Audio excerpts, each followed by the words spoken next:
दो विद्वानों की कहानी। एक समय की बात है, एक गांव में एक गुरु रहते थे जिन्हें खबर हो गई कि एक अन्य नगर में एक और विद्वान आए हुए हैं।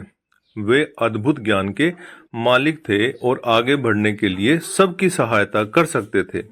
ये खबर सभी को बहुत पसंद आई और सभी लोग उस नगर में उनसे मिलने के लिए जूझने लगे। इन दो विद्वानों की राजा को पता चलते ही वहां का राजा उनसे बात करने के लिए अपने दरबार में बुला लेता है। राजा ने दोनों विद्वानों से अपने राज्य में ज्ञान का प्रचार करने का आग्रह किया।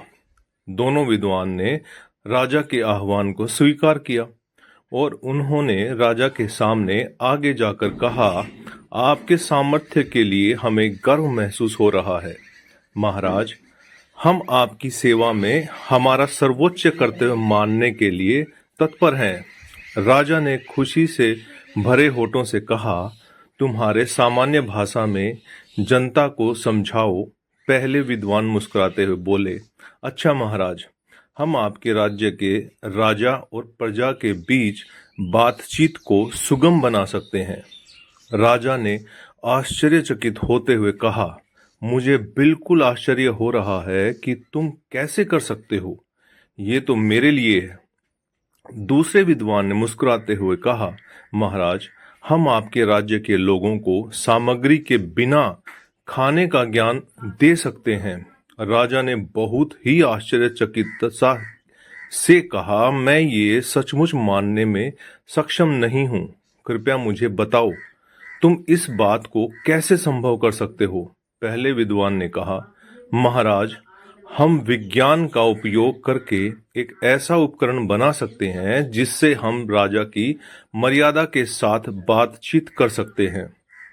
यह उपकरण हमारे बहुत सारे प्रयोगों को सुलभ बना सकता है और आपके ग्रामीणों के बीच सामर्थ्य का निर्माण कर सकता है। दूसरे विद्वान ने कहा, महाराज, हम खाना खाने की जरूरत के बिना एक ऐसा प्रयोग बना सकते हैं जिससे खाने की जगह नहीं होती है। यह उपकरण आपके लोगों के लिए आरामदायक और स्वास्थ्यप्रद होगा। ये सब सुनकर राजा बहुत प्रभावित हो गया और उन्होंने दोनों विद्वानों का स्वागत किया और अपने राज्य में इन उपकरणों का प्रचार कार्य करने के लिए उन्हें सौभाग्य दिया। दोनों विद्वान ने राजा की प्रशंसा करते हुए उनकी सेवा में खुशीपूर्वक काम किया और सभी लोग उन्हें प्रमाणित करते थे। इस कहानी से हमें यह सिखाया जाता है कि समय के साथ ज्ञान विकसित हो रहा है और बहुत से अद्भुत आविष्कार हमारी मदद कर सकते हैं।